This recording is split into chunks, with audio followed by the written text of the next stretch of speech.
Do not go to that next stage until you have both their partners. It's as simple as that. Because unless they're committed, because you're going to spend a lot of time, there's no point. I mean, you could say to yourself, well, it could have been. There's no point, because they need to basically respect what you're doing in your procedures. Actually, you're a very generous person, and you're obviously very knowledgeable. And I think some people have taken advantage of that, right? And you've had a lot of people shopping you around, which is something you get with Facebook leads. So how are you now handling those people who are maybe taking advantage of you, so that you don't A, waste time on it, but B, get depressed and get your mojo sucked out because you're doing all this work and the sales aren't coming? Yeah, great question. And so the best advice that I can give is just like anything, you know, it's like we've said, this is a learning process. And what James is talking about there is where people come online and go, no, my partner's not available. I make all the decision making. Now, if I was face to face, I wouldn't allow that. But somehow maybe my boundaries, you know, that you've got to keep that there, because what they do is, and I did take them right to the end, and they disrespectfully, they cancel or they don't go back to you. So what you have to do, you really, more than ever before, have to qualify them. And do not go to that next stage until you have both their partners. It's as simple as that.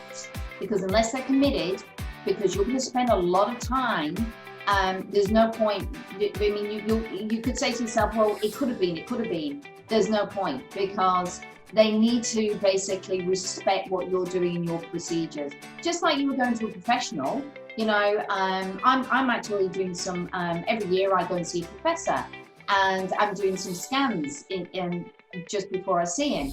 Now I've got clear guidance. I need to do that 3 weeks before, and when I phoned for the scans, they told me, because of the COVID, you need to be 20 minutes before, and you need to do this and you need to do that. Now, out of respect, I will do that, because that's their procedure. And people who are not wanting to follow your procedure basically don't deserve the time and energy that you're going to put in. So be very, very conscious of working with the people that are going to give you the respect that you deserve for what you do.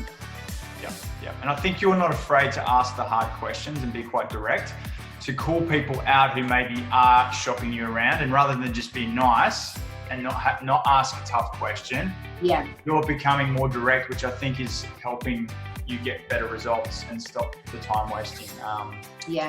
Which has been good. Cool. And some of them are very savvy at it, Jane. So they'll come through and they'll know that. And so you've got to do your checklist and just go, that's great, that's fine, but we need to go through this process. Yes. And if they let it go, let it go. Absolutely. Don't be afraid to let it go. Exactly. There's going to be another appointment tomorrow or the next day. Yeah, absolutely. That's the thing. Yeah. I mean, a lot of people who just do all the work and just email information through and just expect the client to call them back and things like that. That's just how you lose people, and you get used, and you get really depressed. That's right. It is. So it's very important to know that, because one thing, the difference between the seminars, the main thing this conversation is about is previously what I did with seminars, now I'm online, and one of the things is you're going to get a lot more leads coming through and a lot more noise. So your energy, you want to put your energy and your time into the people that respect it. So these are very, very important boundaries and procedures to implement every single day in your team as well. Yep, for sure.